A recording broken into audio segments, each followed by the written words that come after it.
Three, two, one. Hello and welcome to Cineverm, a weekly podcast discussing films in and out of the cinema. My name is Anthony Renteria. And I'm David. And this week on episode 51, we are discussing the 2021 film The French Dispatch, written and directed by Wes Anderson.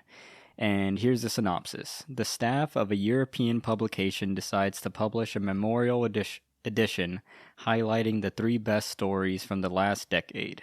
An artist sentenced to life imprisonment, student riots, and a kidnapping resolved by a chef. As always, we will begin with a spoiler-free review, and after our ratings, we will go into a full spoiler discussion, and of course, we will give you plenty of time to pause when that time comes. But alright, so let's get right into this initial impressions. I guess I want to hear your thoughts. Well, you probably don't want to hear my thoughts.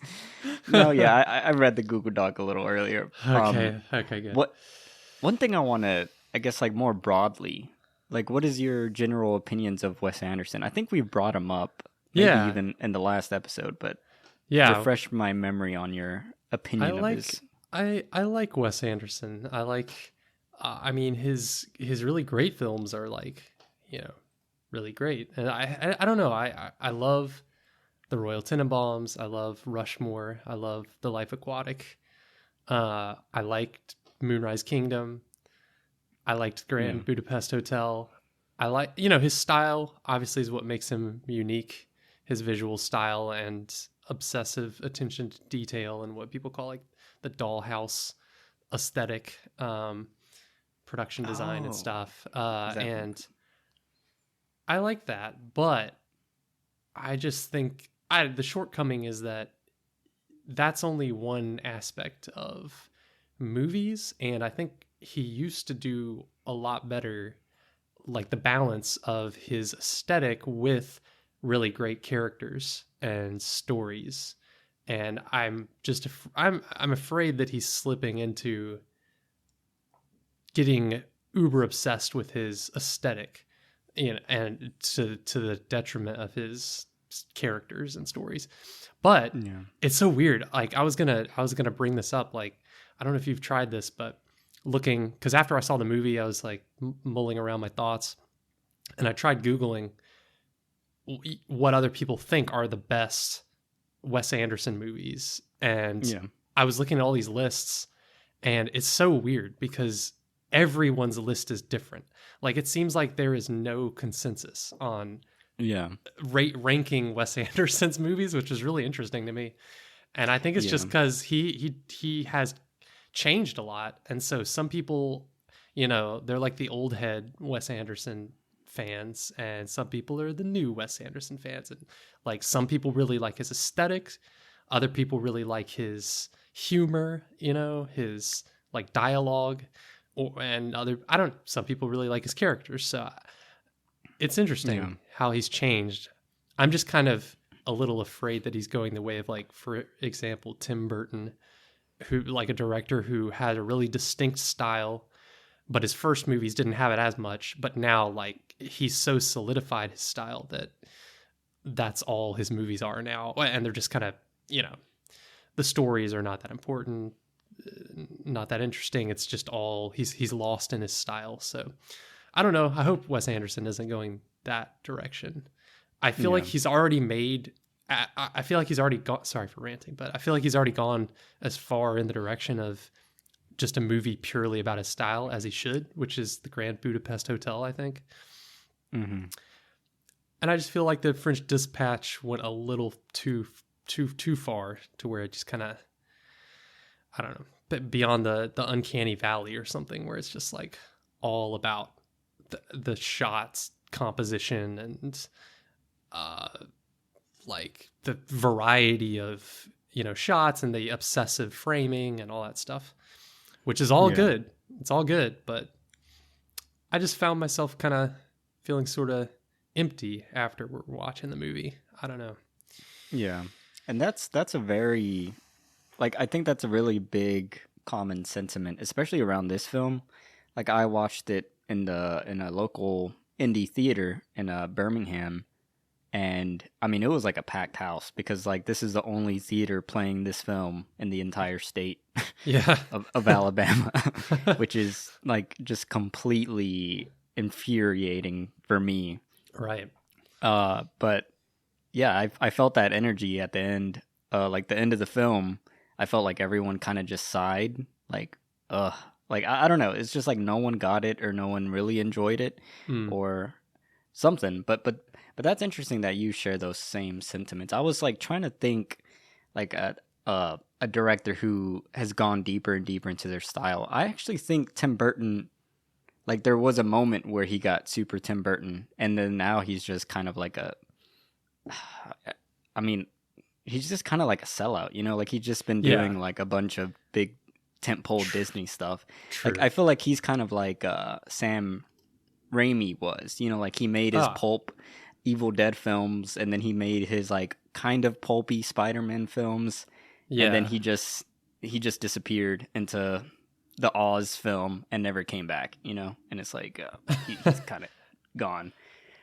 You're right. It is a little different. Yeah, I was trying to think of a director who did go full like into their style and just like kept going.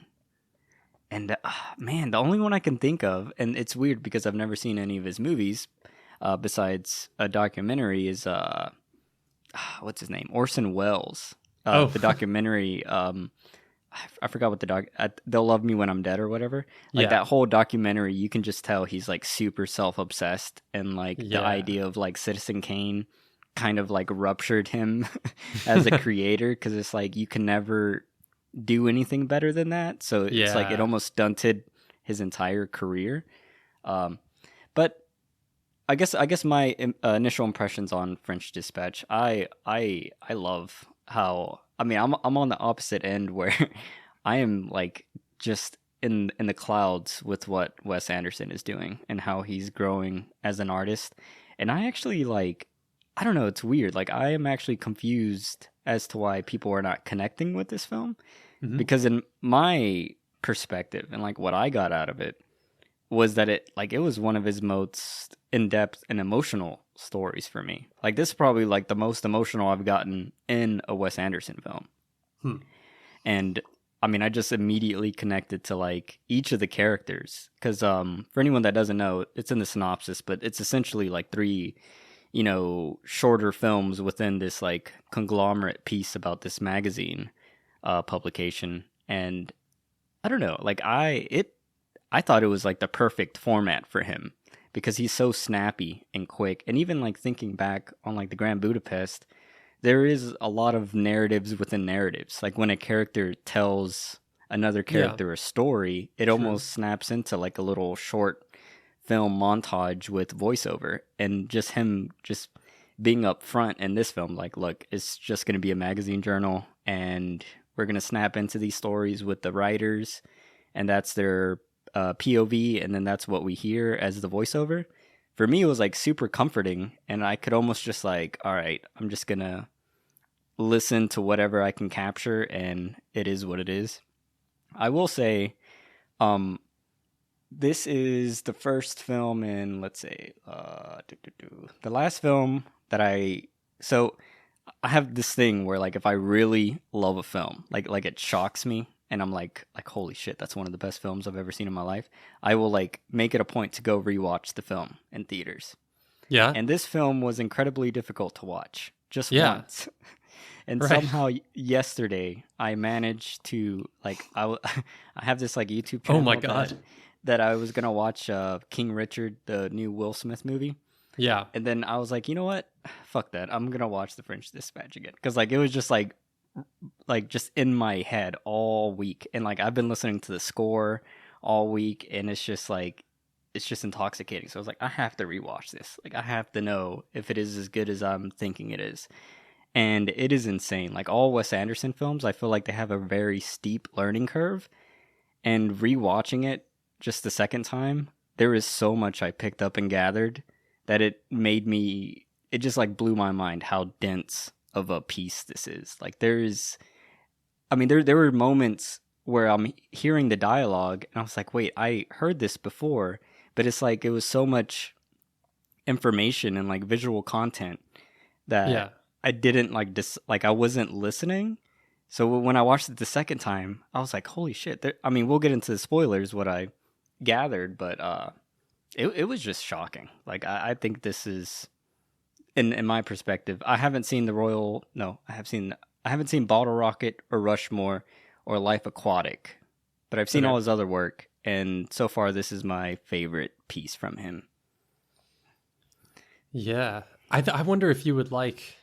So, I mean, I would guess that you wouldn't like Rushmore and Life Aquatic. Like, when I was seeing all those lists, all the rankings, it did seem like the people who had, like, let's say Grand Budapest Hotel and this one near the top, they had the ones like Rushmore and the Life Aquatic at the bottom. So, yeah. I don't know. I don't know if you would or not, but I just think there's a happy medium with him that those movies just nailed, where I was rewatching scenes from those Rushmore and Life Aquatic mostly, and just there are scenes in there that are just like, you know, scenes from, say, this movie, as far as like how quickly the jokes are happening, the visual preciseness, and like, but it's balanced with scenes that are filmed just traditionally, which it's so weird. Like in this movie, in The French Dispatch, I noticed,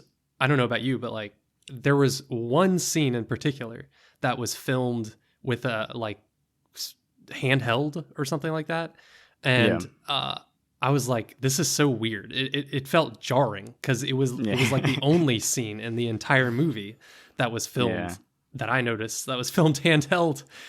But in his old movies, it's balanced. And it depends on what's happening in the scene, which I guess in this movie it was kind of like the more personal, emotional scenes.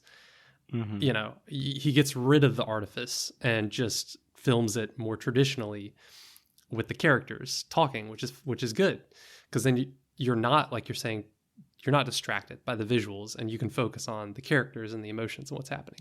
I didn't feel the emotions in this one.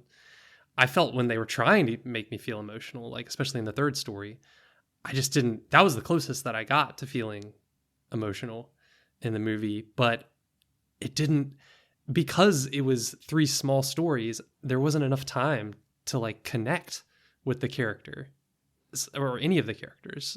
And I don't know, I just feel like he could be really good at that, but now I'm doubting if it's him, because I was looking back at all of these movies and I was looking at the writers, and like what's interesting is Rushmore and the Royal Tenenbaums, Owen Wilson was the co-writer on those with him.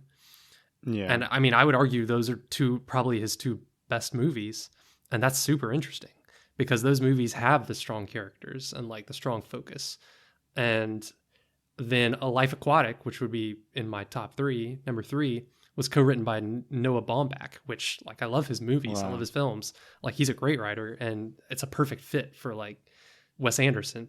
But then, like, as you continue on, like, I noticed these, like, different writers, Roman Coppola, let's see, who else was it?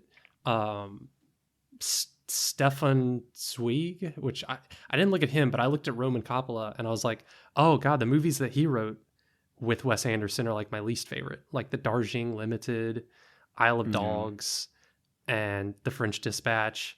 And then Moonrise Kingdom is maybe the best out of those, but I was like, maybe it's just him.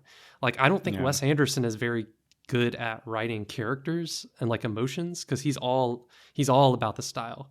So I feel like, I don't know, I'm starting to think like it's whoever is co-writing his movies is super important for like the quality of his movies. I mean, in my opinion, but I don't know. I thought that was an interesting find. I was like, oh, it's all about the co-writer for me. Yeah. Yeah, because the other writers I think are bringing a more traditional character arc structure and personification of characters. Like, I feel like Wes Anderson is so, it's like his characters are, you know, in a weird way, it reminds me of like how M. Night Shyamalan writes his characters. Like, they all feel like kind of distortions of the same character. And and like all the Wes Anderson characters feel like Wes Anderson characters. Yeah. And I think if you don't like or you can't connect with that kind of character, then it's like you're already at like a negative point with the whole film, since everything's imbued with that feeling of that I don't know, is it like quirkiness or like Arrested Development type people, like people that are like immature for their, yeah. I don't know, like man children kind of, he likes that kind of character, and pretentious people. Yeah. Like a sense of academia. I don't know. Yeah. Like they all feel like they're in college in some weird way, or like they're like the way they speak is like the highest of reading levels. Yeah. Which is interesting. Yeah, it's just, and also another weird trend is that as his movies have gone on, he stuffs more and more actors, like big name actors, into his movies, which I think is also a negative trend that is happening throughout his films, to where it's just there's so many that you can't. I mean, how could you possibly fit good characters into The French Dispatch? Is only an hour and 47 minutes, and it's got Benicio del Toro, Adrian Brody, Tilda Swinton, how do you pronounce her name? Leah Seydoux, Frances McDormand, Timothy Chalamet. It's got all these big actors, Bill Murray, Owen Wilson, and most of them are just like playing people that only speak one line. Yeah. So I just, Christoph Waltz, I just found all these people, like especially at the end scene when they're all, well, I'm not gonna, sorry, almost spoiled, but one of the final scenes of the movie where there's a lot of them in a room, and I was like, man, I wish we'd spent more time with this person and this person and this person. Like, I don't know any of these people. Like, they're all like actors that I recognize, but why are they there? Because their characters are just meaningless, And then, like, especially at the beginning, it's this weird, like at the very beginning when they're introducing the newsroom and everything, or this newspaper, and they mention in passing, like, these different writers. Like, this writer has just spent, whatever, 30 years just standing around the hallways not writing anything, and this writer blah blah blah. But like, we never even, I don't know if I'm mistaken, but like, we didn't even meet those writers actually. Like, we met three of sort of got to know, we didn't see, and even the writers of these three, only the third story did we really learn anything about the writer. But the first two, we didn't even, they were just narrators basically. I don't know. Well, wait, the second one we did. The second one, I guess, with Frances McDormand. But I don't know. It just wasn't enough time for me to, like, attach to any of the characters, I guess. Yeah. And so oh, man. Yeah, I wonder if, because I feel like everyone had, or a lot of people had that same experience. And I'm curious to, we'll get into it more in the spoilers, and like maybe I can explain some of these character arcs and stuff, because like, especially on the second watch, I connected even more, and I think it's just so difficult to like like I said, there's like a steep learning curve. It's like playing guitar or something, and it's just so many things to keep up with. But I guess that brings me to, what would you give this out of 10?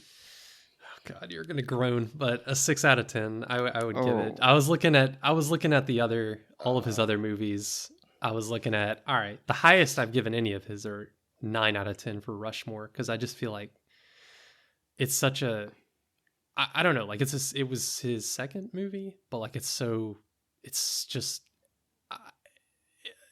almost like Nas just having Illmatic as his first album. It's like, whoa, like, this guy just seems like he's fully realized, like he has his complete aesthetic and style and characters and dialogue, and like everything is just in Rushmore. You could just watch Rushmore and you would I was trying to think what movie could you watch of his that has all of his stuff in it and is still a good movie. I feel like it's either Rushmore or the Royal Tenenbaums, but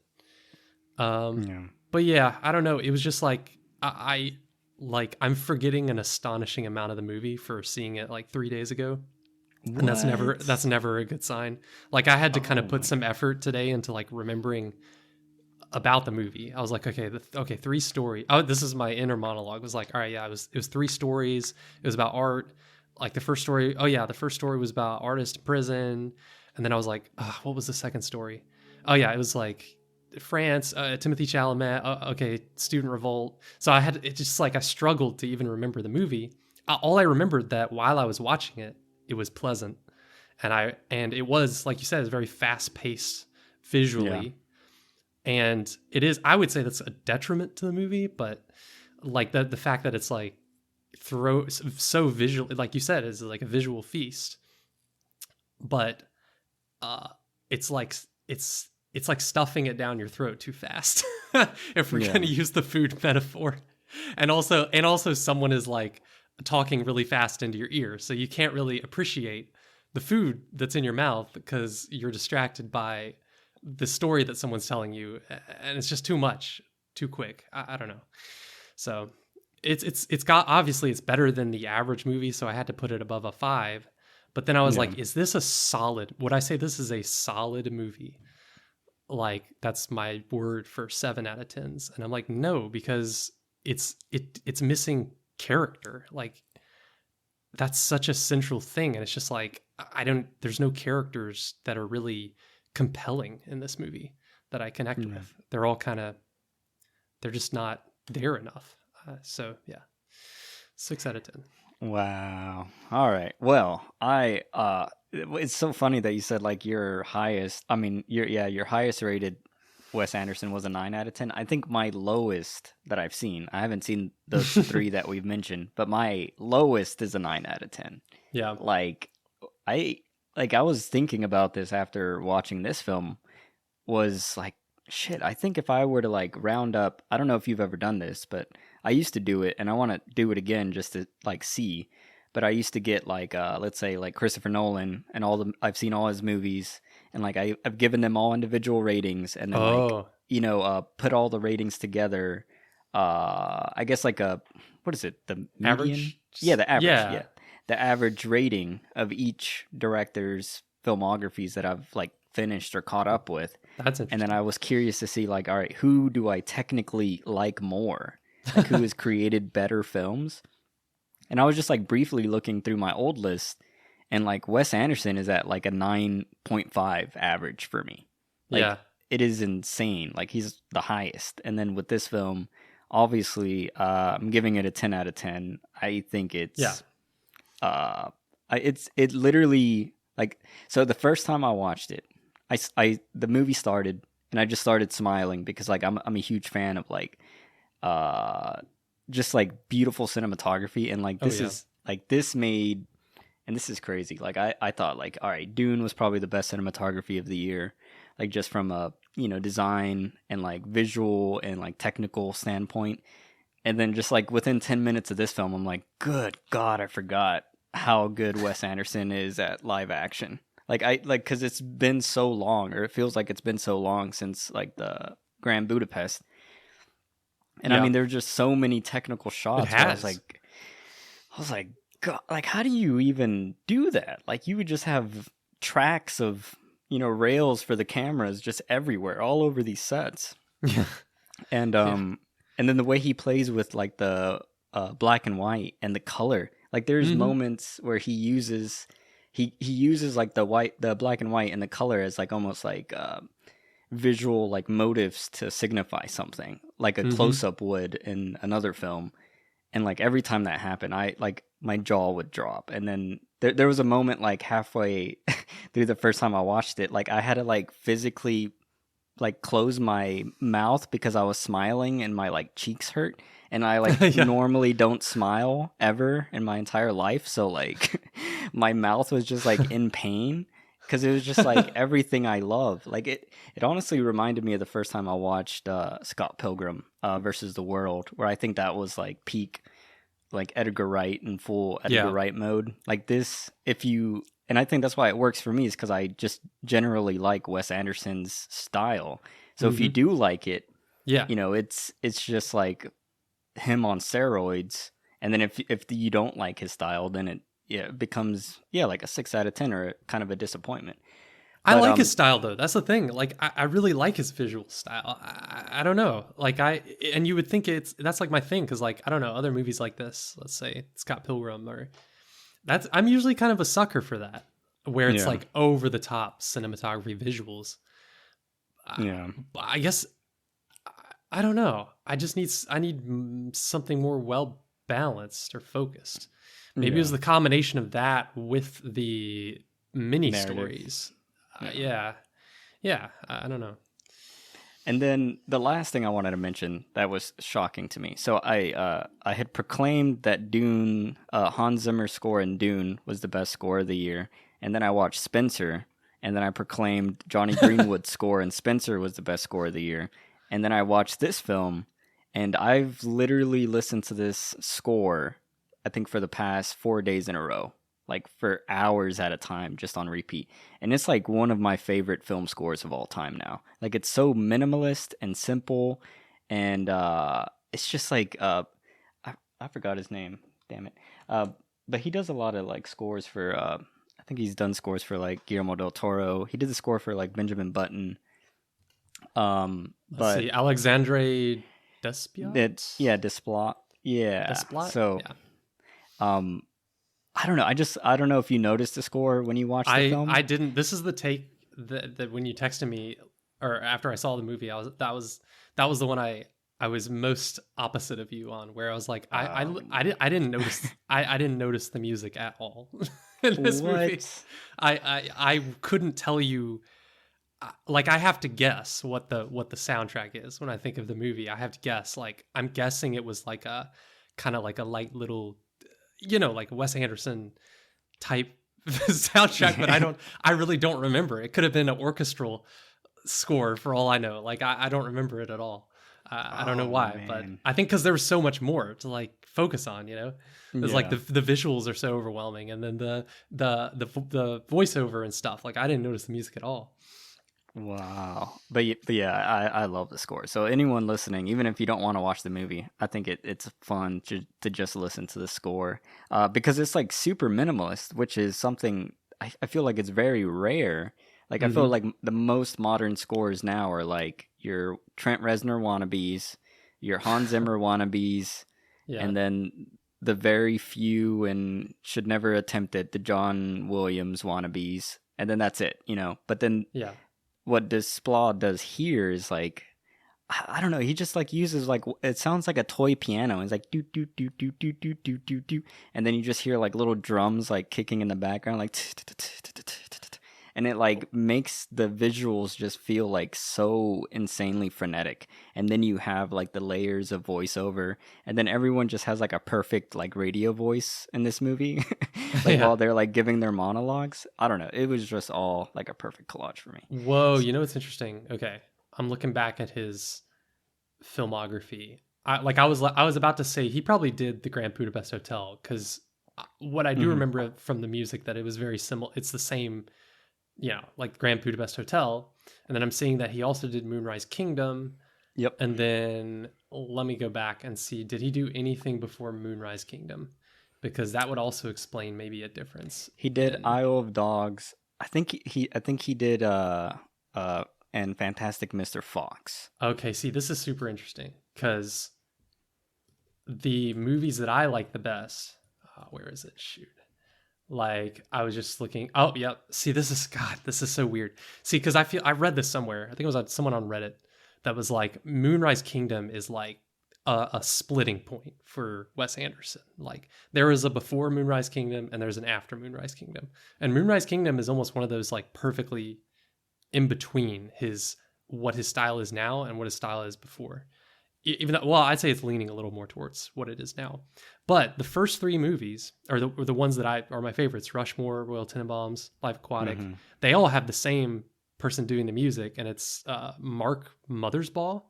I don't know what else he's done, but like the music in like the cliche of Wes Anderson movies, what the music is like indie songs that you've never heard of, like like random little twee indie pop songs that you would have never heard if you hadn't have seen this movie. Like, I used to really like it because it was stuff you've never heard, and it's just random pop songs, but they always fit the tone and the mood of the scene really well. Like, I guess the example that pops out in my head is in the Royal Tenenbaums, when the Margot character, there's a scene where she's getting out of the bus in slow motion to meet her brother, and there's this indie song playing, and it's just like fits so well with this like melancholy kind of like meeting again kind of scene. And I don't know, I used to really love that, but again, like everything else, it's like if his style is solidifying into this thing where I feel like you probably terribly disagree with me, but like you could probably take the music in Moonrise Kingdom, Grand Budapest Hotel, and this movie and just kind of like switch them around and put them in the other movie, and you wouldn't really probably notice, or most people wouldn't notice, because it's like the same style of like you're saying, like little drums playing, little piano tinkling, little, I don't know, I can kind of hear it in my head, but I can't describe it.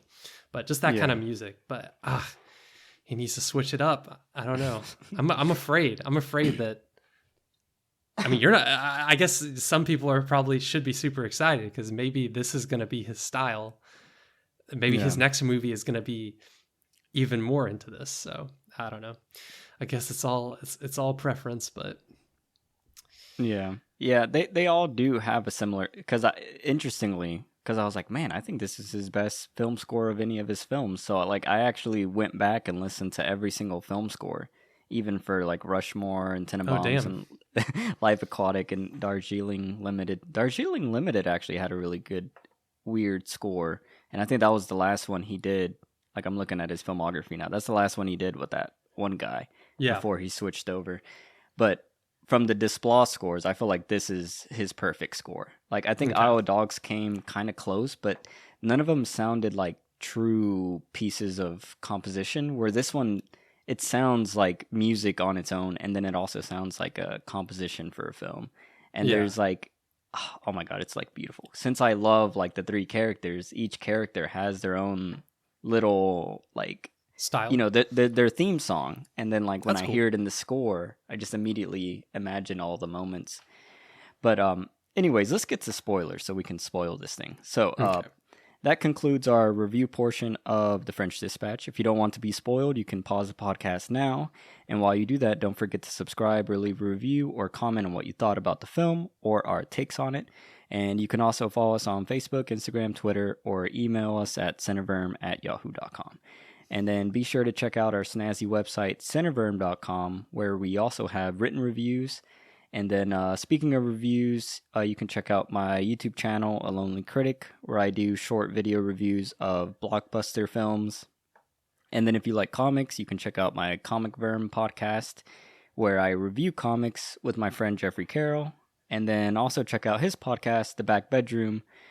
And now let's get into spoilers. So, I guess, where do I want to start? Actually, I don't even know so I guess what was your least favorite story? Like, I guess it was the second one? Yeah, definitely the second one. Yep. Because I mean, I realized I had a little epiphany about Timothy Chalamet as like, I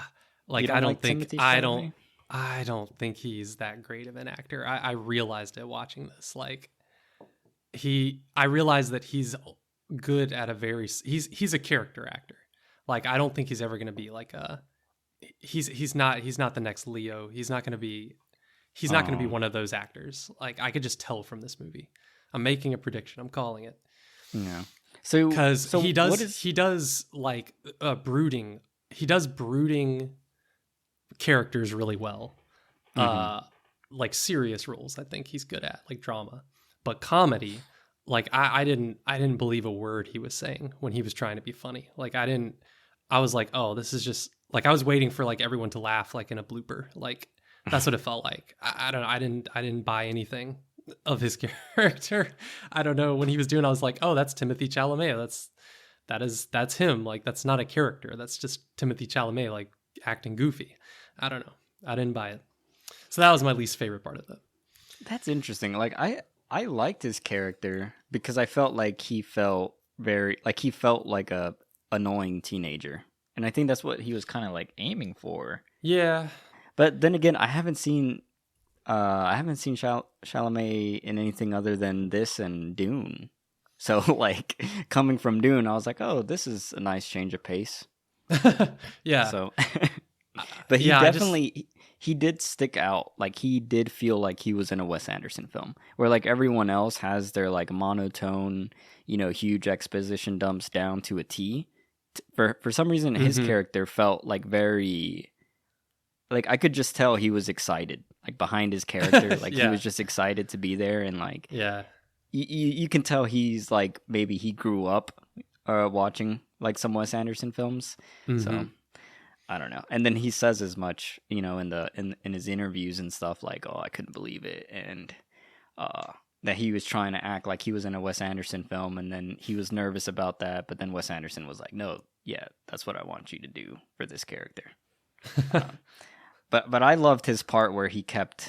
I think he says it like twice, where he's like, I'm shy about my new muscles, or like I'm worried about my new muscles." That fits him so well, because that's like, he's so skinny and stuff. I thought that was funny too. It's like that's they probably wrote that just because it was him. Yeah, that's what it felt like. Oh man. But yeah, see, like, so the second story is the one I disliked the most first watch, and then upon the second rewatch, I really grew fonder of it because it, like, and this is something I should have brought up in the review portion, but like, I feel like it's kind of a, like, people aren't, well, maybe it's the film's fault for it not being as digestible as it should, but for me, like, even though they're all individual stories about individual writers, like, when I watched it, it all felt like one cohesive narrative. It almost felt like reading a short story collection about a certain city. And then like there's different stories within that city. But then at the end, I feel connected to this place and like this environment. And I think for me, the like glue of the whole film that for some reason was just like a very big emotional thing for me was the Bill Murray character and how he's kind of this editor who is like... like he has these writers, and then this is something I realized in the second rewatch, that this publication was never meant to write these huge exposés on characters. Like this is like almost like a travel magazine for Kansas, and like to all the way to the point to where like the sections, like they're supposed to be about the food and eating experience in the city. Yeah. And then you have this writer who writes a whole food, like in the food section, he writes about a kidnapping. And then this lady in the politic and culture section, she writes about a student uprising. And then in the arts and crafts section, you have someone who was, sleeping with an artist, talking about an artist who's imprisoned for decapitating two people. And it's like, I don't know. Like, it's just, and then like the second time watching it, I could really feel like Bill Murray's character, the editor, like he's so aware that this magazine is just so far beyond what its intent was supposed to be. Like this is supposed to be something. We have advertisers, we have like promotional stuff. Like this is supposed to be like a legit whatever it is. And he just happens to have these writers that are so eccentric. And then he himself is a fan of like creativity and like narratives, to where he can't even bring himself to like cut or like in the very beginning, he's like, I'm not going to kill anyone's story. Yeah. And it's like, it feels like, especially the second time, it feels like this whole magazine for the entire run has just been him. Like, how long can I keep this going and like support these writers that I admire, because no one else will. And then I think that's why, like, when he passes, the whole magazine shuts down, and it's like, and then even at the end of the film, you get like, the real life journalists that I guess Wes Anderson was a fan of. I don't think any of these characters represent anything of them, but I think maybe Wes Anderson, when he was younger, or even now as an adult, when he reads these like journal stories that feel bigger than life, or like they feel like films, like there's some like nonfiction pieces you'll read or hear about in like the New York Times or whatever, and it's like, wow, I can't believe that happened. And like that was like a whole $1 billion racketeer thing was happening with some hobo or something, like just crazy stories. And then it's these journalists who like have to go find it, but then at the same time, it's like they're never like famous of it. And oh my god, this is another thing that I noticed. And I guess to bring it back to the second story is like it really digs into the idea of like you being a journalist and you're trying to like uncover a story and talk about it, and you can't help but get connected to the characters you're writing about. And then I love how like Timothy's character is constantly asking Francis like, you must be so lonely because like the only thing interesting is me, and then when this story ends you're back alone in your empty hotel room and you just have to find someone else interesting, but you're never interesting. No one ever cares about you. And it's like this kind of, I don't know, it's like a selfless kind of job, like being that kind of journalist, I think, versus, what the majority of journalism is now is, I mean, there's a whole, media debate and it's like media. It's not really journalism anymore. Yeah. Where like journalists are becoming celebrities and stuff. Yeah. So, yeah. I wish there was just an entire movie with just that. Yeah, that's kind of what I feel. There's no time to like digest anything like that in this movie, at least. Yeah. It's all in like thinking of it afterwards, I guess. But I'm just like, man, I wish they'd like slowed down more. But it would just have required just one story, which I mean, the first one was the strongest one for sure, but that's another thing I don't like about just these kind of movies in general, where they have multiple stories, because there's always going to be one that's like better than the others, So it's always like, it's like it makes the other ones look weaker by having multiple stories. Yeah, I guess for me, it almost I think the reason I like it a lot is because it kind of reminds me of like Mishima, where it's like you're getting 3 different perspectives of the same person. And I think, with what Mishima did well was like he had like his pillars of his life, which was, his physical body, his art, and then action. And here it's like you have 3 pillars of what it is to be a writer or a journalist or a creative in a foreign town. And then you have, so the first one is like the creativity part and like, your passion and like trying to make something creative. And the second one is like the selflessness of like releasing yourself from it. And then the third one is the more emotional, like I'm willing to sacrifice or I'm willing to die for something, or, willing to step to the side for that cause or whatever it is, specifically with like the chef. One thing I wanted to ask you, like one thing that I really liked in the second viewing, in the second story, is that there's a part where like one of the kids goes to like serve in like muster duty or like some war, I guess like boot camp, like mandatory selective service or whatever. And then it goes into this like weird. I did like that. Yeah, it's like a weird stage play. And then I think I watched the Rushmore trailer a couple days ago, and I understand there's like a play in Rushmore. True. I don't think so. I can't remember, but I don't think it's as meta as it was in this movie. Yeah, like that was an interesting part of the second one. I'd forgotten about that. Yeah. I liked that because I like when things are going really layers and layers deep, and to where you have to remember where you are. I like that this is a story in the newspaper that's being narrated to us, and then it's like, this guy's story, but then her adaptation of the story that she heard from him in the play. But then the only problem with that, it was good, like style wise and stuff. I like that idea. I like the concept, and I liked the style. The style of the play was so different than any other Wes Anderson thing. It was interesting because I've never seen that particular style. I was trying to think, like, what is this it's got to be a specific time period or like a type of stage play or something. Because the only thing I could compare it to is like some like World War II movies about a bunch of people in a bunch of soldiers in a camp or something. There's lots of those. That's a genre. but they're usually in black and white and stuff. So I was like, maybe that's a French genre that I'm not, familiar with, like in the 50s or something. I don't know, but it was really cool looking. Yeah. And different.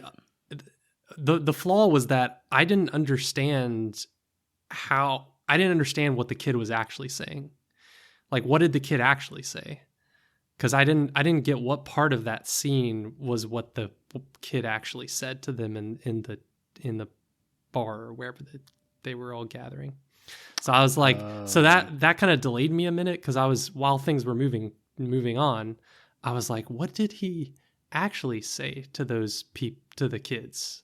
Because I didn't understand, because the scene kind of went on for a while. Yeah. And then in the scene, the guy committed suicide, and I was like, wait, what? How does that connect with the guy that came back? What did you get from it? Yeah, so the first time I didn't get it, but I remember I was like, whoa, that was beautiful. How you're saying, like, how it's just the way it's staged, and it's like super clean and like just weirdly empty for like a Wes Anderson thing. Like Wes Anderson shots are just filled to the brim with like props and paintings and like rugs and like all kinds of like weird tapestry items to make them feel like super cluttered. And then that was just like, their bed, barracks, and that's it. And then like one huge light source. But anyways, so I think because originally I thought the person who came back was the one that jumped out of the window. Mm-hmm. But then upon the second viewing, he was one of the ones that said, God, I forgot what he said. He was going to be something. But all the kids are like saying, or all the soldiers are saying like, my dream is to be this, my dream is to be that, or whatever. So the one who jumps out of the window, and this is from my understanding, maybe I'm wrong, so I might need to rewatch it again. But the one who jumped out was just another person that was there.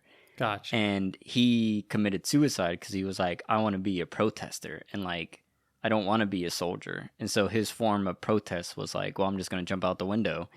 And then he dies. And then that, like haunted the main character so much that after that, not the main character, but the character that comes back to the town, it disturbed him so much that he's like, I also want to be a protester. So he leaves, and then he comes back, and then he goes to jail, and like is like what is it, like it's like house arrest, parent arrest or something that they say. Yeah, I can't really remember. Yeah, house arrest probably. Yeah, but I just love the moment where like he jumps out the window, and I was like, man, that would work so well in a play. Like it was like kind of shocking. I was like, wow, this is the first time I've seen a play in a film that I actually felt like, wait, why does this actually feel like a play? And I've never seen a play, so for me it was like super magical. And I just love how he was like, and he's not moving. And he's not moving. Yeah, I did. And I was like, dude, that was good. Fucking haunting. Like that would make me feel so uncomfortable in an actual play, And like, I would just have that character keep saying that for like at least 2 minutes, and just cut all the lights out, Yeah, I did like it. Yeah, the whole student protest thing felt really. I think part of problem with that second part was that which I guess is part of the point, is that it's so pointless what they're doing. Like there's really no stakes at all. Like the whole thing started over whatever, they wanted to get into the girls' dormitory, and then that's what they say at first, and then later I think they give like a whole elaborate backstory about what happened each month, how it led up to the beginning of it. And then but then near the end, it's like, like you kind of feel it's all just the energetic youth, that just need to feel rebellious, and that's it. But they're all going to abandon this and move on eventually, not too far in the future. But then that made me think about some of the criticisms of Wes Anderson, which is that all of his stories and stuff are very like bourgeois, like they're all very very part of his identity as a privileged white man, So that I thought that was interesting that he would even put like a story like that in there, and especially for like that the message of this. I bet you certain critics watching this really hated that story, because it's like the message that you get from it is, oh yeah, like youth doing these little protests and stuff. It's just them blowing off steam, and that's it. Like, it's just part of youth, and we should just kind of chuckle at it, and that's it. You know, the adults that made it, part of the humor was the adults that were getting all mad at it and starting radio stations and petitions and all that, you know. Like, they're just as silly as the kids that were involved in it. I was just analyzing. I was just like, oh, I bet you a certain segment of the population was kind of turned off by that story of how they kind of like treated the protests with all of, you know, recent events and stuff. I don't know, unrelated to the movie, but I thought that was interesting. Yeah, and I remember when this film first got like announced. I remember a lot of people were like, everyone was kind of thinking like, oh, this is gonna tackle like actual journalism, you know, like, and I mean actual journalism, like what people think now, political, is actual, yeah, like, you know, like talking about politics and like, you know, free press and like facts and, you know, that like it would delve into that kind of theme, which, like I could almost channeling how you're really good at coming up with alternate movies and ideas. I'm thinking like there could be an alternate version of that where like Wes Anderson could use his style and like point it towards that and use his humor, and he could have made like a movie like that where it was just about the farce of it all, like the farcicalness of political journalism. Like that could have been really interesting, and having like a bunch of characters, writers, you know, journalists writing from different perspectives, but like, you know, how the way he portrays everyone as ultimately kind of silly, and people that are really serious as being silly. He's really good at that. I could almost imagine a version of that. But yeah, and it's interesting how he like avoided all of that. And even with like the Isle of Dogs, like I remember there was like a huge controversy over like, I think in one of the trailers there's like a bomb that goes off behind some of the dogs, and then the dogs turn around and they're like, whoa. And then everyone was like, that's extremely racist, and like it's commenting on Hiroshima and all this stuff, and they have like American voice actors as Japanese dogs.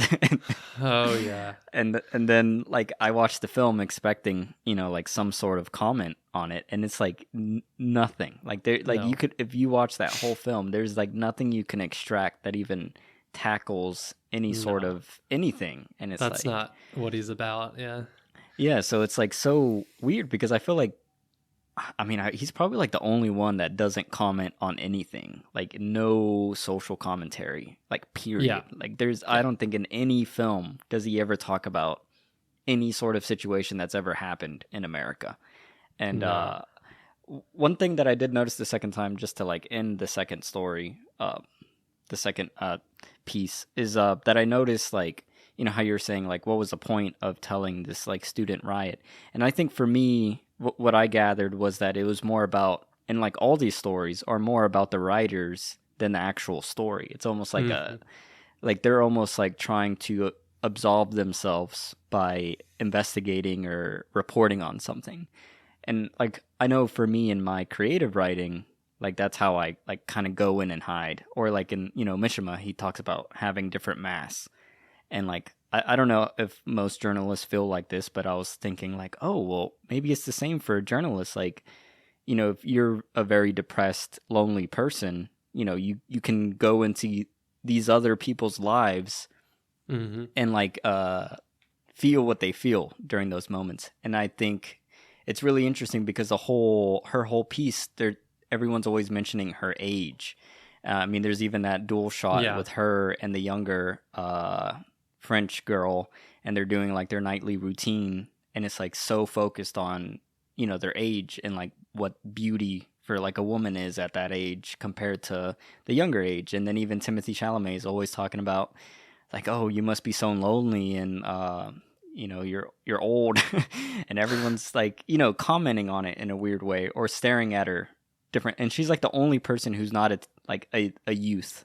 And on that whole part that's like around the children, around the students. So I think like for her, it was more like she's struggling with becoming an older person, and she's struggling with the idea that like all the journalism that she's written about in the end doesn't really amount to anything. Like it doesn't change anything and it doesn't really matter. And then so it's like those two feelings combining into like, well, I'm going to report about this student uprising. And then it's like almost subconsciously, like it doesn't really affect anything politically because it's not that big. And then it's also like she gets to be around youth. And like I think there's like, especially the second time when I watched it, there's like moments where she's looking at Timothy Chalamet and it's almost like she's identifying with him, like feeling that like youthful, like, oh, we gotta write a manifesto. And then she even like mentions like, this isn't the first manifesto I've written. So it's like, it makes me think like her whole, like, I guess writing kink is to follow like, kind of like desperate men trying to like change society or something. And then she's like kind of fueling energy off of that. I don't know. It was just interesting to me how it's like the fact that she's writing about the youth and she is struggling with her age, I think is like the focus of that piece. Yeah. Which, speaking of that, to sort of change tones, is like there's something like, it's weird that is a thing that Wes Anderson with that age, shows up in Wes Anderson movies, and age gap and romance would be probably creepy. And I mean, he manages to make it somehow not creepy, but Rushmore had it. Oh shoot, what else? The Grand Budapest had it. Oh, did it? Yeah, yeah, with the younger hotel owner guy sleeping with the older women tenants. Oh, right, with the older women, yeah. And then what was the other one that had it? There's even another one. Not Life Aquatic, not Royalty. I guess I'm just thinking about Rushmore, and then this one, and then Grand Budapest. It's funny. Yeah. It's just funny how that's a thing in his movies that always comes up. It's either like an extreme age difference, and it's always like backwards. Like it's the youthful person is in love with the older, more the person in power, or like in most films, I know, especially in like the whether they're like gay films or like lesbian films, there's always that idea. It's like, oh, it's always like an older lady trying to get a younger lady or whatever. But in this, it's always like the opposite. Like whoever has the power is actually being the one being seduced. Like Timothy Chalamet like was the one that was interested in Frances McDormand here. And then in the Grand Budapest, it's the hotel owner who manages the hotels, whose interest, I mean, the older ladies who are like the premier tenants are the ones interested in him, who is like an underling. And I don't know about Rushmore, but I think it's like a student that's in love with the teacher, right? So like the teacher is above him in like that hierarchy. So it's just like weird that's like, I guess like one of his kinks or something. Yeah, I just think that's a funny quirk that he has that showed up in this one too. And I think that's maybe why it doesn't feel immediately weird, because it's like this one was weird though, because it showed, well, or like you heard, like you saw, not saw, but you heard the sex happen. Like Rushmore, nothing happens. It's just like a adorable whatever high school kid that's got a crush on teacher or whatever. And then Grand Budapest, it's like he's doing it. They're all adults, and he's doing it. I guess. Well, he's doing it for his business, but. I don't even. He's just such a service. He's just so into service that he's got to. I mean, customer service. He goes above and beyond. But then this one, it was just kind of weird, the weirdest of all those, because it was just like this student that I don't know. I didn't even get the vibes that he was really that interested in her much, but I thought it was a weird, like almost just casual thing, just like oh, like now we're gonna have sex. I don't know. Anyway, I just thought that was fun. Well, I guess that we should talk about my favorite story. I don't know if it's your favorite or not, but the first one I think was the most powerful it was story. My favorite. Yeah. And I don't know, one of the shocking moments for me, and like I could feel it in the theater, was when like it cuts to, we're seeing Benicio del Toro like painting his painting or whatever, and then we see Leah Seydoux, and she's just like completely nude, and I was like, whoa, this is I felt that. It's like, I don't think he's ever had a character or an actor be nude in any of his films. Like it just like kind of reminded me, it's like, wait, have all Wes Anderson films been rated R? Like I don't know, like it was kind of like Oh my god, I was thinking about that too, but I think there are random, but maybe I'm making it up, like random nudity in his movies. Just like, yeah, he's weird about nudity because it's like, Yeah. you don't think about it with Wes Anderson, but this one was the most, Yeah, because it was explicit that he's had in his movies. Yeah. yeah, because in that same piece we see Tilda Swinton nude in Yeah. like one of the slides. Yeah, which is funny. Yeah. But yeah, that was quite. I felt that in the. I felt it in the theater too. That it was. I was like, wow, this is interesting. Yeah. And then Kinda, it feels French, like just because like true. like French, like I don't know, I don't know if it's just like the films that I've seen that are French, but like nudity isn't a big deal, and like They don't give a fuck. Yeah. yeah. I mean, there's even now that I'm remembering, even in the second one, when Timothy at the end is with the little the younger French girl student, Yeah. she's also like shirtless, and Yep. like I didn't notice it the first time, but when I rewatched it, I was like, oh, her like it's all there. Yeah. Yeah. I was It like, is a damn. weird. I guess it is the French thing. Like he was trying to kind of channel that, but he's trying to channel a bunch of different just French, all the French cliches and stereotypes. But this one, I guess it was justified. I don't know. Yeah, it's fine. I mean, So- you don't have to I guess you don't have to justify it, but Yeah. it felt fine, artsy. Yeah. I mean, I liked it, especially like the Leah stuff. Like, I don't think like it made it have more of an impact because she was nude, like, and then the paintings, and like that was part of the gag and the jokes. But then also it was like part of like he was seeing her not as a prison guard, but as her, Yeah. like her as her just completely. And then like I feel like it informed a lot of his character, and then the paintings, which the first time it reveals the paintings, and in my theater everyone kind of like laughed because it was like, oh, that's Really? dumb. Yeah. And then the second Oh. time when I watched it, the audience like didn't laugh, and no one laughed. Yeah. And I was like, yeah, this is actually like a really good painting. Like when I it thought it first was. revealed it, and it I was was like- black and white, and Yeah. then he removes the sheath and it's in color. I was like, whoa, that is like one of the most beautiful displays of red that I've seen in like a little piece. I really liked the all the paintings in the movie. I was like, hey, I wouldn't buy them, but I'd be a fan of whoever that painter is for sure. Yeah. And it felt like it had a style. Like I was thinking about God, what's his name? God, I forgot his name. That Pollock? Sidney Pollock? no, Sidney there's Pollock. there's a painter. He's like Spanish. He does like cubism, or was it cubism? Like triangles and stuff, and like. I don't know. I don't know enough about art to to tell okay. you. well, anyways, I like Picasso. Picasso. Yeah. You know how like how it's all like distorted. Like all of his like he has a lot of like I know he was very obsessed with like painting portraits of nude women that he also had relationships with, and I feel like it's almost like like his character was kind of inspired by that, and that like he just.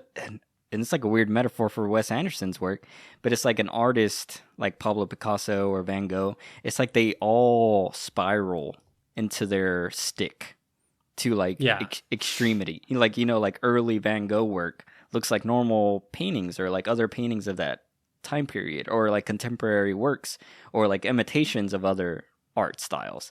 But then they find their style, and then it's just like a slide all the way down to the extreme version of that. And I feel like Picasso, like I've seen like some of his earlier works, and again, it's like more normal.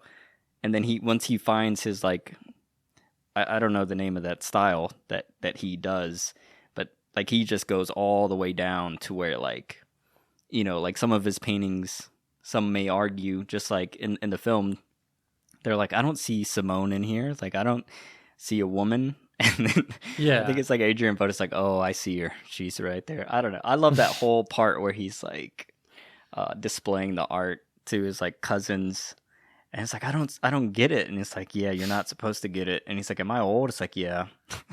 yeah. It had good dialogue. I liked random, God, what's that actor's name? Henry Winkler.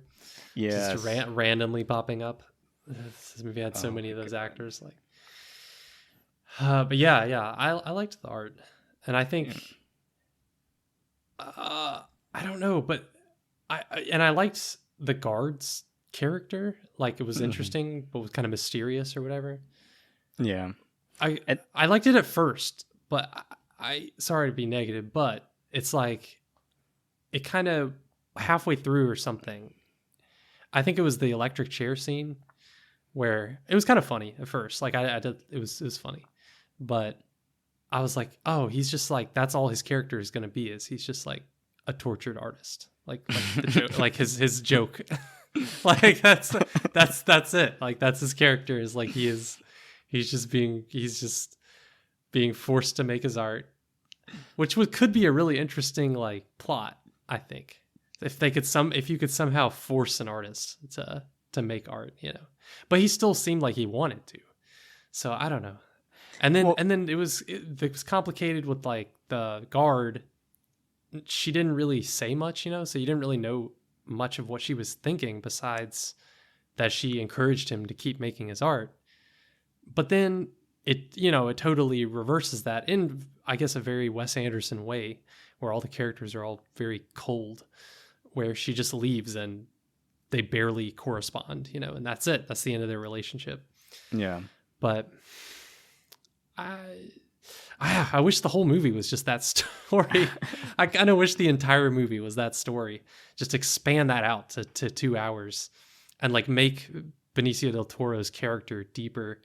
And then, yeah, like I would want to see the backstory. I'm like, I sound like you, wanting to know all the backstories and stuff, but but like, yeah, like I want the backstory of both of those main characters to see like how they got to this. Well, they sort of did, didn't they? They did a montage backstory.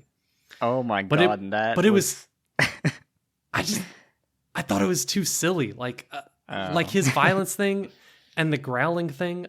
I was like, even for Wes Anderson, that was like a little too silly and cartoony or something. I don't know. Yeah. Oh man, I loved like when he came on screen, because he was I forgot his name in the Grand Budapest, but he was the oh yeah, what was he called?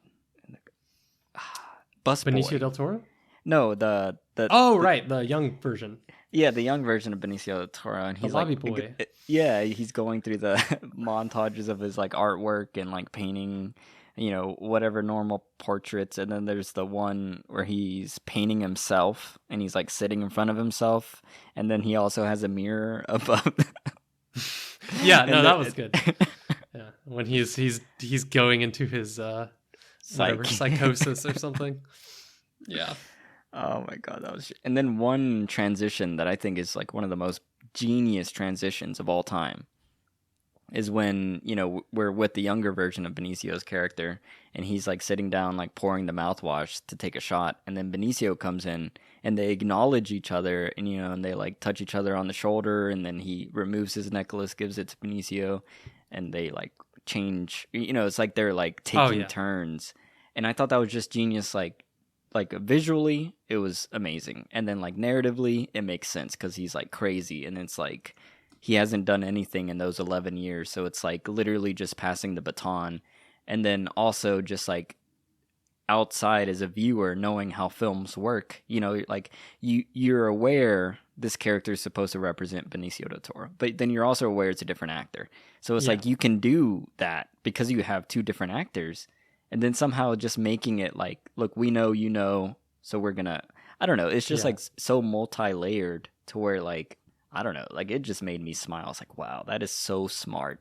Like just coming out and having both performers, and then it made it like an emotional moment between, I guess, himself and himself. Aging, yeah. Yeah. I to the cynical part of me was thinking they almost had to do that because I didn't think his name, I just found his name. Tony Revolori? I don't know how to pronounce it, the younger version. Like I was like, he doesn't really look like at all like a younger version of Benicio del Toro.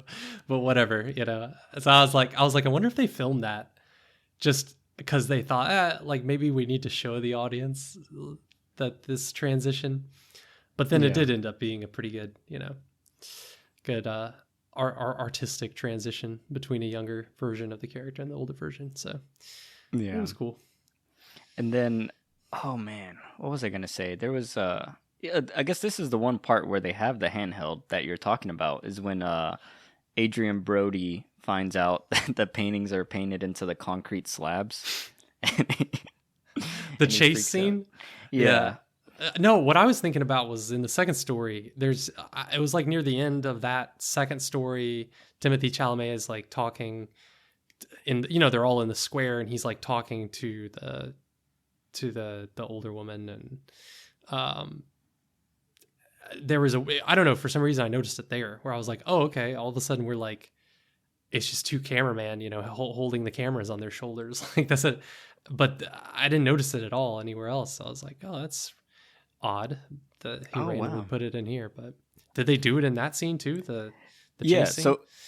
So no, when Adrian Brody finds out it's cement, like he's clawing at the walls, and we see like from the cement's perspective out to him, and then he turns and then he looks at Benicio, who's just sitting down in his wheelchair, and then he runs towards him, and then it's like a over the shoulder handheld shot to Benicio, and then we get the shot of Benicio chasing him down, where the camera's like attached. Wheelchair. Yeah.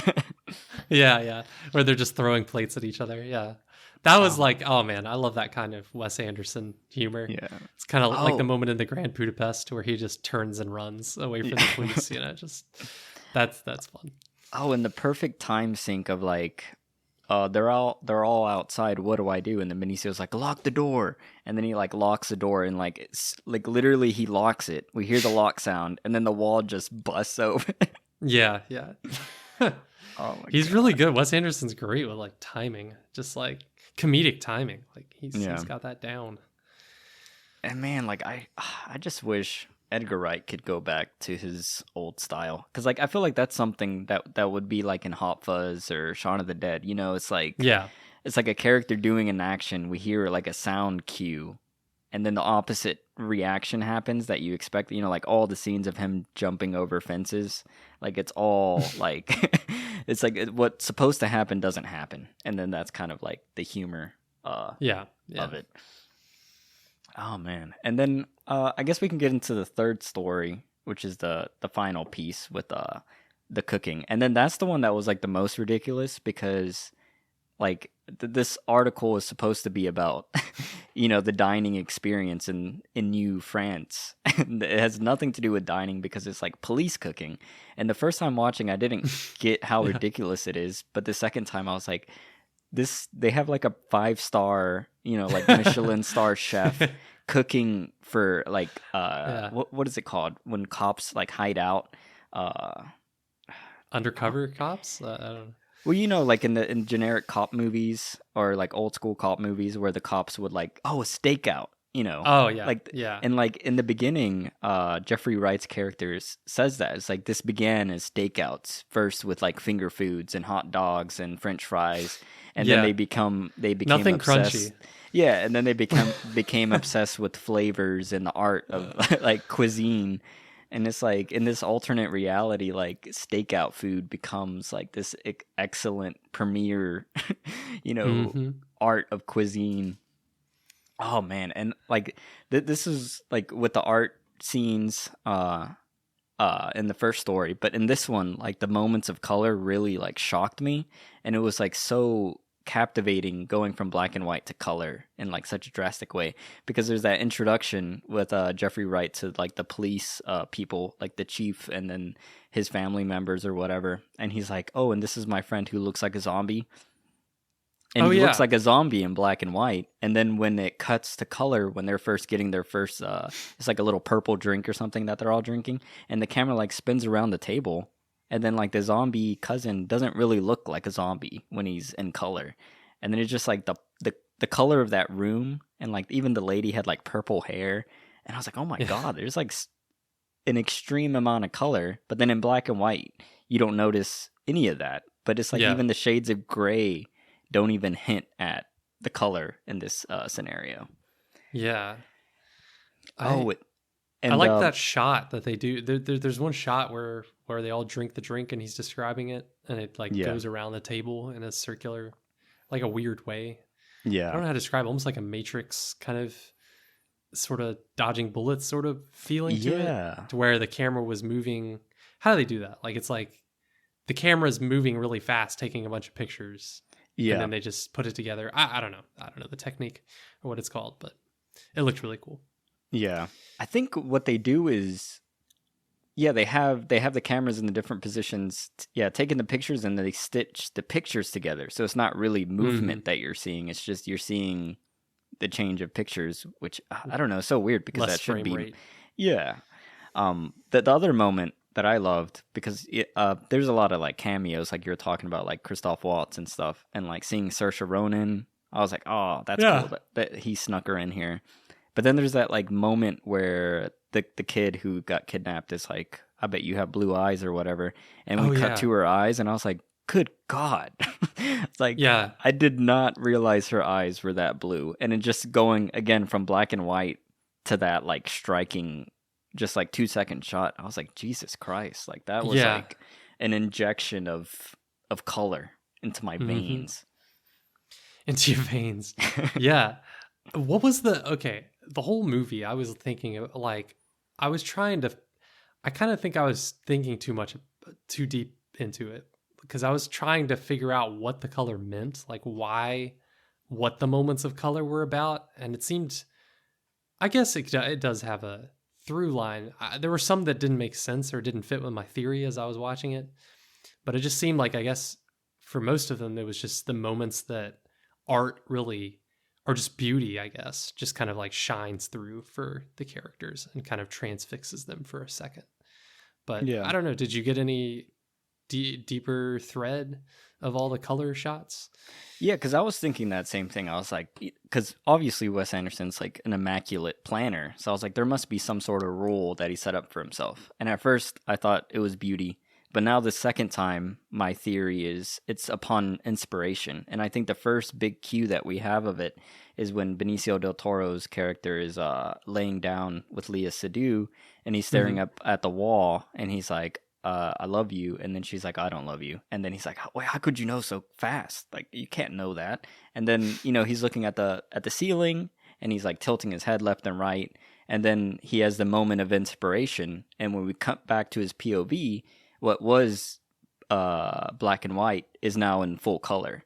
And then when we see, the paintings, when it's being revealed to other characters, it's in color. Like that first time another character sees it, it's in color.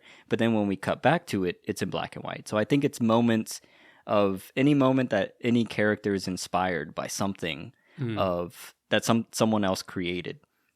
It's the same thing, when we cut back to the concrete slabs that he painted. When we first see him, it's black and white. But then when Adrian Brody is like, oh my God, it's magnificent. And then we see it, the whole display in color. And then it's black and white from then on forth until the old lady sees it. And then she's staring at one. And then we see it in color. Because she then becomes inspired by saying, like, I want him. And then again, when Léa Seydoux, accomplishes her plan to, like, reunite with her child throughout all this, she's, like, walking by the paintings. And that's in color. And then in the second one, there's many moments. But in the third one, we only saw color when they were eating a dish. And then, like, the story kind of notes, like, when the police commissioner is eating, he comes up with like his master battle plans. And like there's the funny part when they're like trying to break out his son, it's like, oh, I'm hungry. And then they eat like this 5-course meal where he's like, saying like, all right, these people are going to go from this side, and then we're going to have people rappel down and like demolishers and all this kind of stuff. So that's what I gathered. It was on moments of inspiration is when we would snap into color. And I think for the little kid is when he saw her eyes, he got the inspiration to tap, I'm hungry. And like he does start tapping again after that, but I don't know Morse code to know if that is what he tapped. So I'd be curious if that's actually like true, because that'd be cool. Yeah. Okay. That makes sense. It's just like moments of inspiration. Yeah. Because I was trying to think of like the overarching theme that connects all the stories, and that's kind of part of what frustrated me, because I was trying to figure it out the whole movie, because I obviously it's about art or some kind of art or creation or whatever. All of them have art in common. In even the second one, it's more making your life your art, and that's what Francis McDormand kind of admired about the Timothy character, is that he was that was his art, was his life, his short life or whatever. So, but I guess I was just frustrated there wasn't anything deeper about it than that. And the third one, I was like searching, especially with because it was more emotional, like you said, than the other ones, and it's kind of the quote unquote climax of the movie. So I was searching in those dialogues or monologues near the end for some kind of like deeper meaning, but I never got it. Like I never had an aha moment or like whoa like moment about the meaning. But I don't know if you did during the third one, but I just never got that. That's what was frustrating to me. Yeah. It's like, yeah, it's all about art, but he's not saying anything about art. Like, what's the perspective? Like, what is he saying exactly? Like, he doesn't say anything specific about journalism, I guess, but besides what you said, maybe just, journalists like live through, they're kind of like empty people that like live through their stories. Yeah. But I don't know. I didn't really like take anything away from it that I can think of. That was like, oh, look, interesting perspective on art. Yeah. I think for this, the other thing that it really touched in me that I guess I haven't brought up yet is the whole, because like, I think, interestingly, I don't know exactly when Wes Anderson left America, but I know he's been living abroad ever since, God, I want to say ever since like Moonrise Kingdom or something, or maybe it was right after that he left. Interesting. But he's been living over there, and he talks a lot in like his interviews about his like his experience living in Europe as like an American, and like he obviously loves the European culture. Like you could even tell before he even touched foot in Europe. I mean, probably Rushmore and Royal Tenenbaums have like some European flair to him. Oh yeah. So I think he's like he was born to live in Europe, and then now that he has the resources to live over there, it's almost like his art is being influenced by it.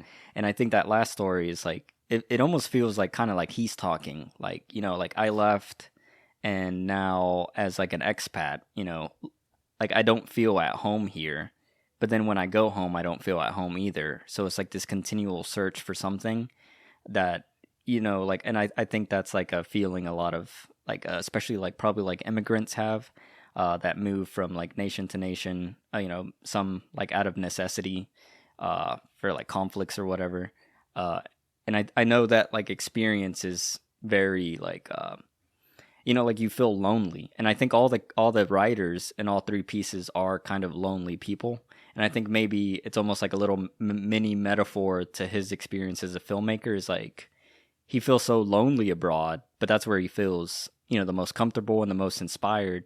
And then it's like weird because like he has this entourage of performers that kind of like follow him from film to film, and that's like kind of his crew. And it's like you could almost argue like that's his only friend group are these actors, and it's like him making films is the only like communal social experience that he gathers. And like maybe that's why all his characters feel like him, because it's almost like he's self-perpetuating his own existence into his existence by working with like copies of himself. I don't know, it's like really interesting, like if you really start thinking like psychosis wise, like what like psychologically you could do if you're creating, and you can just create further creations of the same creation. But anyways, the last talk with the chef, when he takes the poison and he's talking about the poison, and it's like that was a new taste. And it's like, as a chef, you live for like a new experience. And I imagine Jeffrey Wright's character as a writer and a journalist, it's like the thrill of being a part of that kidnapping and like capture and rescue. It's like that thrill is exciting. And I imagine well, I know for me as like a writer, it's like when I write something new, that like scares me, or like I'm like, oh, I don't know if I can pull this off. It's exciting, you know, it's like a new experience, and it reminds Uh-huh. you of why you're doing it. And I think that last piece, and then, you know, Bill Murray even says it, like that's the whole reason that you wrote this story, was for that moment of when this person, and then the chef even says, you know, like, I didn't do it out of courage. I just didn't want to disappoint anyone because I'm not from here. And like, I didn't want to be that foreigner who disappoints everyone or like lets people down, or who is just a bother. Because I think Yeah. that's probably an experience, especially being like an American going to Europe. Like, I've watched like a bunch of like YouTube videos of people like talking about, you know, as like a white American living in a European country or whatever, like a lot of people will immediately identify you as Yeah. American, and they're like, "Oh, you're just a asshole," and like, you know, like a lot of people don't really like the general American, I guess, like personality. So I guess in a like maybe in a subconscious way that character's kind of representing that like I'm trying to fit in, and to fit in I want to, you know, show that I'm capable of doing something beautiful, or like being resourceful. I don't know. No, that makes the expat thing makes sense. I didn't think about him living abroad, and that does make it a little more meaningful. The last monologue that I think, God, what is that actor's name? Is it Jeffrey something? Jeffrey Wright, Uh, yeah. Jeffrey Wright. Yeah, like the last little speech that he gives, that does give it a little more meaning Yeah. with And that, then with like, him knowing that Wes Anderson lives in Paris, which I didn't know that. yeah. And But then that like ties like this whole magazine, they're all American writers. yeah, All the pieces are written by Americans, yet they're all living in this French town. And then it's like they're not really their job is to, you know, report back what this French town is like, and then they don't do that at all. And then it's like, well, it's because this is their experience of this French town, you know, like no, like you would need an actual local native to describe what this town is, but when you have foreigners describe it, you know, it's more of a reflection of them than it is of the actual town, because it's not their town in a weird way. And like I think yeah, that's what's interesting with Wes Anderson is like, you know, the criticism with Isle of Dogs, for like, you know, there was a lot of criticism for the Japanese culture representation, but it's like he isn't Japanese, and then it's like it doesn't even feel like he's trying to capture, he's capturing his no, imagination of what it's like to be a Japanese. And even the Grand Budapest Hotel, it's like, you know, there's a whole like war subplot that he doesn't dig into at all, no. because it's like it's his imagination of what it would be like for him, which is a very fanciful, you know, like minimal thing. And I don't know, it's just so Well, interesting. he's all about aesthetic. Like it's all just Yeah. about the aesthetic of whatever, you know, like the aesthetic of Japan or the aesthetic of weird Eastern Europe, you know, after World War II or whatever. Like he's all about the aesthetic, which is his strength and his weakness. It's like a double-edged sword. Yeah. Yeah. Well, I guess one last one that really quickly, the beginning intro is the bicycle ride with Owen Wilson. What did you Oh think yeah, about yeah. that? I liked it. That was fun. That was a fun little. I almost wish the movie was just like a variety, like maybe like a short thing, long thing, Oh, short thing, long thing, so that because like that was the only short one, and then you just have the three longer stories. yeah. But yeah, that was like fun. That was a fun little introduction to the completely unrealistic French, you know, city and of ennui, and yeah, it was really fun. Man, I love it's like the children half drunk on the Christ of blood, Oh, or the blood of Christ, and they're just like yeah, beating up old people. yeah. That was I guess that part was where the like literally every shot, every frame of painting, you know, Yeah, that whole part was the most of all the movie, which was yeah. fun. Oh Every man, frame literally just basically just like a moving painting. yeah. Something I noticed in this movie too that he's never done before, that I've never seen in any of his movies, were the shots that he did multiple times, I think, where he just has everyone freeze, you know, and then he pans the camera across a Oh yeah. scene of chaos where everyone's still. I don't think he's ever done that in his other movies that I can think of, but that was a fun little technique that he threw in there. And just looking at like the objects and like being like, okay, like all these people are just literally just actors standing there, but obviously these objects couldn't actually be, hanging there in midair. So there's some trickery going on, and it was fun. I was imagining like some of the actors were just in impossible situations or positions to hold. So I was trying to figure out how they were doing it and like imagining the kind of things that were holding them up and stuff. It was fun. Yeah. Oh, the one big scene that I want to talk about, because this is the first time that I feel like, I mean, because Wes Anderson's never had a big budget. Like I feel like he's one of the, modern filmmakers who just hasn't had the success of his contemporaries. Like, I think, like, even the Grand Budapest Hotel was like super cheap budget wise. I don't remember the exact amount, but like, I don't think he's ever had enough money for his works. And then this film specifically, the whole chase sequence with the final story where it's all animated, for some reason I just felt like yeah, I think he ended up, like, I have to do it like this, and he did it in his own style and made it fit. But there was a part of me that was like, I feel like he probably wanted to do this in real life, because there was like a previous to that, there was like the shot of a camera on top of like the two police vans, and they're like traveling down the city, and it's only like a 5-second shot. And I was like, well, he already had that shot, and the city was super windy, just like the animated version. And I was like, I wonder if that was just a budget constraint, because you had to have the wrestler guy on a roof, you had to have 2 speeding vehicles filled with people, and I don't know. I just think maybe there was some budget constraints. I almost maybe, but yeah, I wouldn't put it past him that was completely intentional.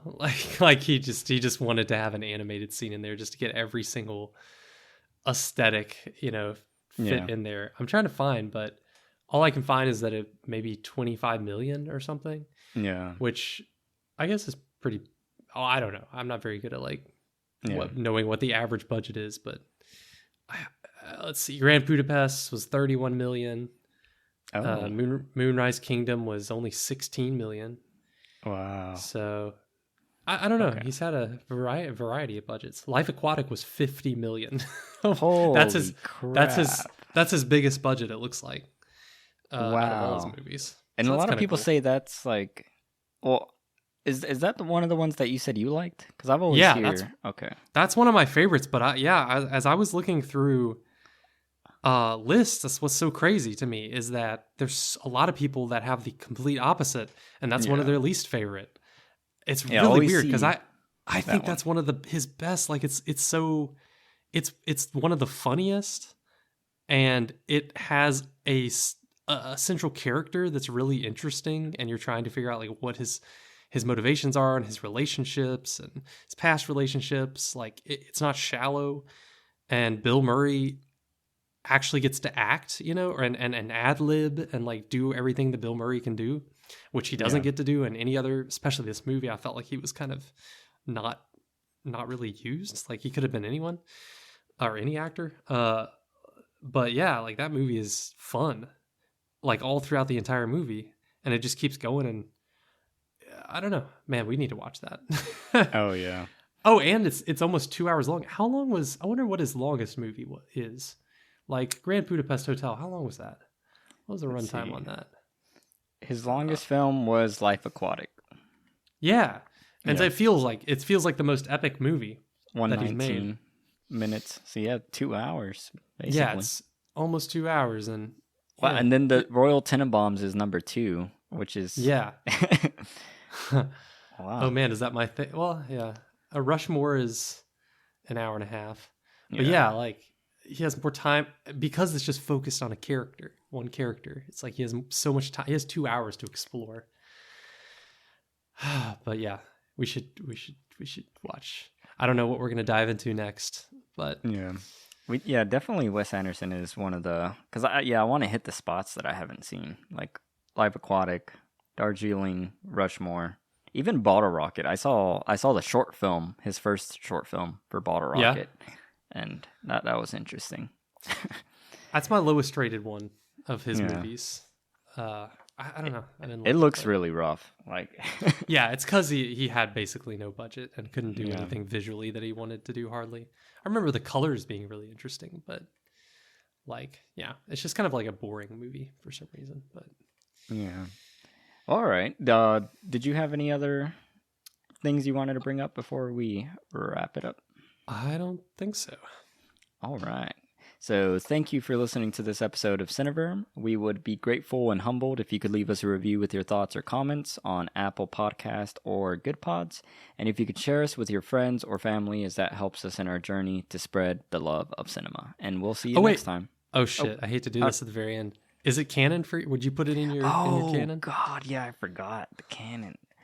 Honestly, yeah. I think this is his...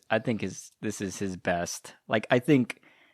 In a weird way, even though you gave it a 6 out of 10, I think that's kind of representative. Like if I were to give what Wes Anderson is, I think this film is the maximum Wes Anderson.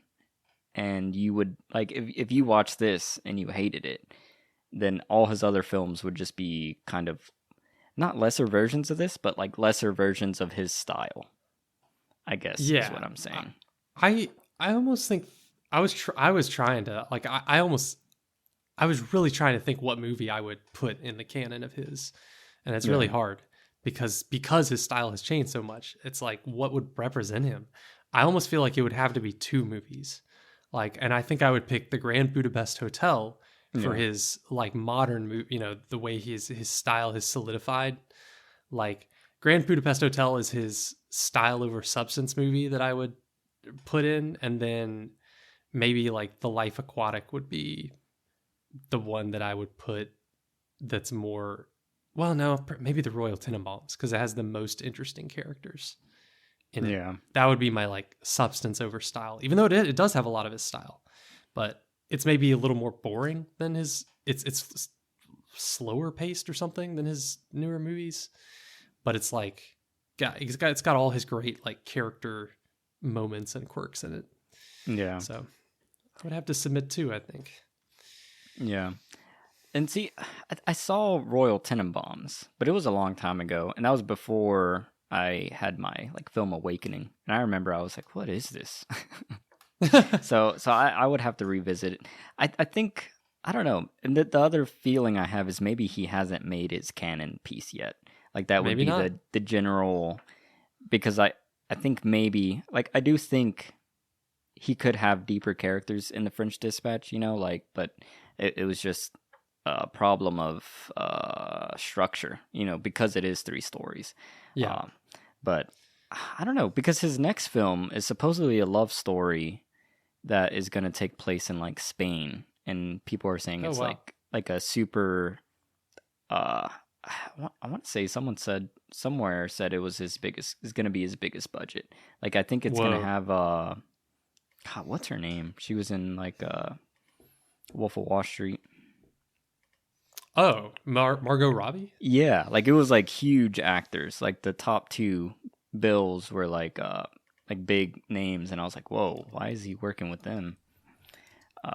Hey, that's cool. I'm totally for that. I think he, you know, my thing is like he needs to like switch it up a little bit, and yeah, that'd be cool if it was like a focused. Oh, Tom Hanks? Yeah. That's good.